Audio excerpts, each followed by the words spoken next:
बिस्मिल्लाहिर्रहमानिर्रहीम। अस्सलाम वालेकुम नाज़रीन, आप यूट्यूब और फेसबुक चैनल देख रहे हैं। मैं राना उज़ैर हूँ। नाज़रीन, इमरान खान के खिलाफ फिर से एक नया प्रोपेगेंडा शुरू हो चुका है। इमरान खान साहब की पहले अहलिया जो हैं उनको कहा गया कि जादू टूना करती है। इमरान खान साहब ने इनसे इस वजह से शादी की कि इन्होंने प्राइम मिनिस्टर बनना था और जादू करके इमरान खान प्राइम मिनिस्टर बन गया। अब बहुत सारी प्रोपेगेंडास हुए। इमरान खान को फितना, काफर, मरज़ई, उसको दहशतगर्द कहा गया और यहाँ तक कि कहा गया कि इमरान खान ने दौरान इद्दत शैतान को खुश करने के लिए जो है बुशरा बीबी से निकाह किया। ये सारी चीज़ें आपने देखेंगे, लेकिन जनाब उस सब के अंदर मैं कुछ बड़ी खबरें लेकर आपकी खिदमत में हाजिर हुआ हूँ कि इमरान खान और बुशरा बीबी की तलाक का मामला, ये बात बड़ी खतरनाक है। और ये दावा जो किसने किया है ये उससे भी ज़्यादा खतरनाक है। ये दावा बड़ा इंपॉर्टेंट है कि इमरान खान और बुशरा बीबी की बात जो है वो तलाक तक जा पहुंची है।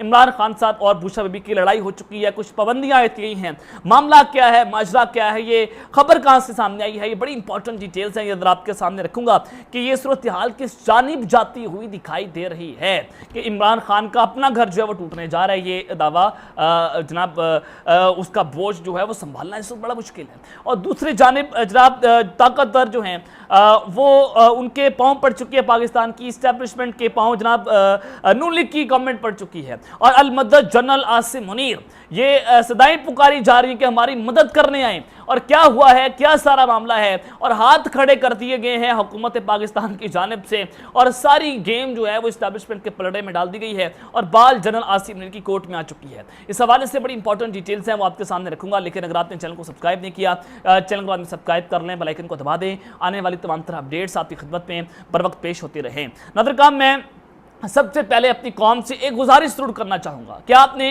वोट देने से पहले ये ज़रूर समझना है कि आपके मुल्क के साथ क्या कुछ नहीं किया गया। आपके मुल्क के साथ एक 9 अप्रैल को पाकिस्तान की अदलिया ने, पाकिस्तान की इस्टेब्लिशमेंट ने, मिलिट्री इस्टेब्लिशमेंट ने, जर्नैलों ने और पाकिस्तान की पॉलिटिकल गैंगस्टर्स ने मिलकर एक साजिश रचाई और पाकिस्तान को जो है वो बैंकरप्ट कर दिया। पाकिस्तान को जनाब इन्होंने डिफॉल्ट कर दिया और महंगाई आप सबके सामने है। और ये हुकूमत कह रही है कि हमने डिलीवर बहुत कुछ किया है। तो जनाब मैं इनकी डिलीवरी जो है वो आपके सामने रख देता हूँ कि चीनी 1 रुपये महंगी होने के बाद आवाम पर 5 अरब रुपए का बोझ बढ़ने का इंकशाफ हुआ है और चीनी तकरीबन 200 रुपये फी किलो तक पहुँचने जा रही है। और पेट्रोल पाकिस्तान में शॉर्ट होने जा रहा है। पेट्रोल की कीमतें मजीद बढ़ाई जाने की जो है वो कोशिशें हो रही हैं। और दूसरी जानिब जनाब मुसद्दिक मलिक साहब ये कहते हैं कि पेट्रोलियम मुसल्लत की कीमतों का इख्तियार हुकूमत के पास नहीं है। हुकूमत 15 दिनों में कीमतों का तयन ऑयल मार्केट और डॉलर रेट पर करती है। सरहद पर ईरानी पेट्रोल की स्मगलिंग से नुकसान हो रहा है। अब ये स्मगलिंग कौन कर रहा है, ये बड़ा इंपॉर्टेंट है कि बलूचिस्तान के अंदर किसकी गवर्नमेंट है, बलूचिस्तान के अंदर जनाब कौन जो है वो पूरे सूबे को हाईजैक किया हुआ है। एक ही इदारा है, एक ही इस्टेब्लिशमेंट है जो सारा कुछ करती है, वही स्मगलिंग कर रही है और पाकिस्तान की आवाम की दुश्मन बनी हुई है। आपने समझ लिया कि जो लोग कहते हैं कि पाकिस्तान जिंदाबाद, जो लोग कहते हैं कि जनाब हमें पाकिस्तान का दर्द है, जो लोग कहते हैं कि इमरान खान साहब ने तबाह कर दिया मुल्क को, इस्टेब्लिशमेंट ही कहती है, आसिम मुनीर साहब कहते हैं, DJI ऐसे ही कहते हैं कि इमरान खान साहब जो हैं वो उनको मईशत की फिक्र नहीं थी, उनको कायदे इस पर इख्तिलाफ की फिक्र थी कि इनको जेलों के अंदर डालना है। लेकिन जनाब ये सारे लोग जो है मिलकर ऑयल की स्मगलिंग करते हैं, या ऑयल को स्मगल करते हैं, ईरान से करते हैं और अपने लिए इस्तेमाल करते हैं, डीजल का इस्तेमाल करते हैं और यशी करते हैं और पाकिस्तान के कौम पर टैक्सेस पलते हैं और उसके ऊपर करप्शन करते हैं। आपने समझना है कि अब आपने वोट किसको देना है, एक वो ताकत को देना है जो तीसरी कुव्वत है, जो इन सब से भिड़ गया है, जो इन सब के खिलाफ खड़ा हुआ है, जो इनसे लड़ा हुआ है, जो इन सब के खिलाफ जंग कर रहा है, जिहाद कर रहा है। वो अपनी कौम को शऊर दे रहा है। वो कहता है कि जब अल्लाह ने तुम्हें पर दिए हैं तो क्यों चूटियों की तरह रेंग रहे हो। और वो कहता है कि जनाब हमने काले बूट पॉलिश नहीं करने। वो कहता है कि हमने गोरी चमड़ी के आगे झुकना नहीं है। वो कहता है कि हमने डंडे वालों के सामने झुकना नहीं है। वो अल्लाह हक है, सच का खुदा है। वो कहता है कि अल्लाह के सामने झुको। वो इमरान कहता है कि जनाब अल्लाह की पैरवी करो। वो पाकिस्तान की कौम को, अंधों को रोशनी देता है। वो जनाब जो है वो पाकिस्तान की कौम को शऊर दे रहा है कि क्यों ना हम उस ताकत के साथ खड़े हो जाएं जो इस वक्त पाकिस्तान की बात करता है और उसको गद्दार कहते हैं, उसको फितना कहते हैं, उसको काफर कहते हैं। ये सारा मामला आप सबके सामने है। लेकिन जनाब मैं आपको एक और बड़ी खबर दे दूं कि जो हुकूमती दरख्वास्त मंजूर हो चुकी है जस्टिस काजी फायद ईसा के खिलाफ एक दायर दोबारा एक रेफरेंस था, एक दरख्वास्त थी, नजरसानी की दरख्वास्त थी, उसको खारिज कर दिया गया है। 10 अप्रैल को जस्टिस काजी फायद ईसा के खिलाफ जो है वो क्यूरेटिव रिव्यू वापस लेने की दरख्वास्त पर समाअत पर चीफ जस्टिस उमर ताब बंदयाल के चैम्बर में हुई और attorney general Mansoor Awan chief justice Umar ताब बंदयाल के चैम्बर में पेश हुए और उन्होंने दरख्वास्त वापस लेने से मुतालिक वफाकी हुकूमत की मौक़िफ़ से आगाह किया था। और इस समाअत के दौरान दरख्वास्त पर फैसला महफूज किया गया था। अब सुप्रीम कोर्ट ने फैसले की दरख्वास्त मंजूर कर ली है और जस्टिस कादी फायद ईसा के खिलाफ रेफरेंस पर दोबारा नजरसानी केस का फैसला जारी कर दिया है और ये कहा गया है कि जनाब जो सुप्रीम कोर्ट में क्यूरेटिव पिटीशन के खिलाफ 18 दरख्वास्तें दायर की गई और अक्सरियती फैसले से एफबीआर और सुप्रीम जुडिशल काउंसिल की जारी हदायत करदम करार दे दी गई हैं और दरख्वास्त गुजार ने रजिस्ट्रार ऑफिस के इतराज़ात के खिलाफ चैम्बर अपील जो है वो दायर की थी और हुकूमत की जानिब से अटॉर्नी जनरल और एडिशनल अटॉर्नी जनरल जो है वो जनाब पेश हुए थे। तो लिहाजा कादी फायद ईसा साहब को उमर अता बंदयाल साहब ने एक और रिलीफ जो है वो दे दिया है और वज़ीर आज़म ने निगरान सेटअप पर मुशावरत के लिए नून लीग की 5 रुकनी मुज़ाकराती कमेटी जो है वो जनाब तश्कील दे दी है और शहबाज शरीफ ने नून लीग के सीनियर रहनुमाओं पर मुश्तमिल कमेटी को अहम टास्क सौंप दिए हैं। कमेटी में एजाज सादिक, ख्वाजा साद रफीक, ख्वाजा आसिफ, एहसन इकबाल और इसहाक डार शामिल हैं और ज़राए का यह कहना है कि committee peoples party, Jamiat Ulama इस्लाम फे, मुत्तहिदा कौमी मूवमेंट और दीगर इत्तेहादियों से मुज़ाकरात करेगी और ज़राए के मुताबिक लीगी मुज़ाकराती कमेटी बराह रास्त नवाज शरीफ से राब्ते में रहेगी और कमेटी पीडीएम और इत्तेहादियों से 2 अहम मामलों पर बात कर रही है। मौजूदा कौमी असम्बली का तहलील की जाएगी और यह मामला ज़ेर गौर है और ज़राए का यह कहना है कि वज़ीर आज़म ने इत्तेहादी जमातों को भी मुज़ाकराती कमेटियाँ तश्कील देने की हिदायत की है और ख्याल रहे कि मौजूदा असम्बलियों की मुद्दत जो है वो 12 अगस्त को पूरी हो रही है और नून लीग जो है वो 8 अगस्त को असम्बली तहलील करना चाहती है और शहबाज शरीफ जो है वो भी मुद्दत से पहले असम्बलियाँ तोड़ने का जो है वो मशवरा दे चुके हैं। तो इस मामले के ऊपर डेडलॉक है। पीडीएम जो है मान नहीं रही, पीपल्स पार्टी चाहती है कि हुकूमत जो है मुद्दत पूरी करे, असम्बलियाँ ना तोड़ी जाए, लेकिन नून लीग चाहती है कि नवाज शरीफ को टाइम मिल जाए, वो आए अपने केसेस को ख़त्म करें, कादी फायद ईसा साहब से जो है वो इंसाफ ले लें और फिर वो पाकिस्तान के इस निज़ाम का हिस्सा बन जाएं और इलेक्शन लड़ लें, इमरान खान साहब माइनस हो जाए, इमरान खान साहब घर बैठ जाए, हैप्पी बर्थडे टू यू करें और नवाज शरीफ इस मुल्क के वज़ीर आज़म बन जाएं। तो ये इस चीज़ें जो हैं वो चल रही हैं, ये पसे पर्दा ढीले जो हैं वो हो रही हैं और उसके लिए नून लीग जो अपने पाँव भी मार रही है। लेकिन ये सारा मामला है और फिर जनाब इमरान खान साहब की जो गिरफ्तारी है वो तो इलेक्शन के करीब होगी क्योंकि बहुत सारी ऑप्शंस हैं। आज अलकादिर ट्रस्ट केस में बयान कलम बंद करवाया गया। किसका कलम बंद हुआ? जनाब आज़म खान साहब का, जिसको अगवा किया गया, जिसने साइफर के मामले पर एक 164 का बयान दिया। वो किसी उसकी कानूनी हैसियत इस वक्त मौजूद नहीं है, लेकिन अलकादिर ट्रस्ट केस के अंदर भी इमरान खान साहब के जो साबिक प्रिंसिपल सेक्रेटरी हैं उनको बुलाया गया, उनसे बयान रिकॉर्ड करवाया गया।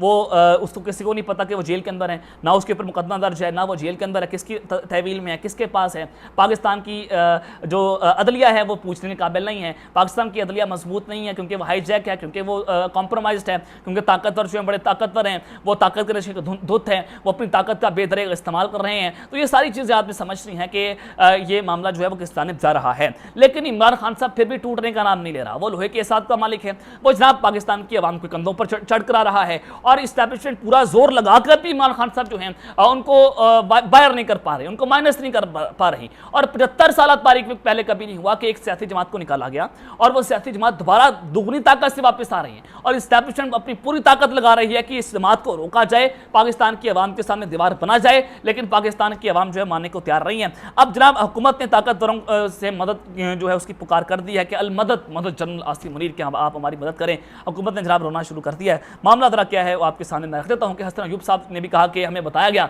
कि 17 जुलाई को इमरान खान साहब की गिरफ्तारी हो जाएगी, लेकिन अभी तक इमरान खान की गिरफ्तारी नहीं हो रही, समझ से बाहर है। और फिर जनाब जो हबीब अकरम साहब उन्होंने कहा कि इमरान खान की जो गिरफ्तारी है उस पर फुल स्टॉप लग चुका है और जो एहतियात हैं वो भी ये बात कर रहे हैं कि इमरान खान को गिरफ्तार करने से के हवाले से मामला रुक चुका है। यानी कि हुकूमत ये समझ रही है कि इस्टेब्लिशमेंट उनको चक्कर दे रही है और इस्टेब्लिशमेंट जो है वो इनको कह रही है कि जी हाँ हम गिरफ्तार कर लेंगे, लेकिन इमरान खान गिरफ्तार नहीं हो पा रहे। मैं आपको ये बताना चाहता हूँ कि हुकूमत इमरान खान का वोटर टूट नहीं रहा। इमरान खान साहब के नाम पर अवाम ने रेड लाइन लगा दी है, पाकिस्तान की अवाम उसके साथ खड़ी हुई है, पाकिस्तान की अवाम उसकी जिद है, तो लिहाजा वो डटी हुई है, कौम उसके नाम पर जो है वो खड़ी हुई है। तो ये इस सोचने की बात है कि जनाब मामला किस जानिब जा रहे हैं। ख्वाजा आसिफ साहब ये भी कहते हैं कि हमारी इमरान खान के मामले पर बस हो चुकी है कि लिहाजा अब हम कुछ नहीं कर सकते। इमरान खान साहब लोहे की दीवार साबित हुआ है, तो वो इस्टेब्लिशमेंट से कहने के जनाब हमारी मदद करें, आप खुदारा हम आपके सामने हाथ बन रहे हैं। इमरान खान साहब हमें जो है वो बांध कर मारेगा, इमरान खान साहब हमें धुड़ा कर मारेगा, हमारी चीखें भी नहीं निकलने देगा। 2/3 एक्सेस से नून लीग वापस आती हुई नजर नहीं आ रही, ये भी ख्वाजा आसिफ साहब का बयान है। तो इस्टेब्लिशमेंट यहाँ पर खुद फंसी हुई है कि अगर ये इमरान खान साहब को वापस आने देते हैं तो इमरान खान साहब इतनी ताकत से वापस आएंगे, वो गैर मामूली फैसले कर लेंगे। तो इस गैर मामूली फैसलों से इस्टेब्लिशमेंट डर रही है, खौफजदा है।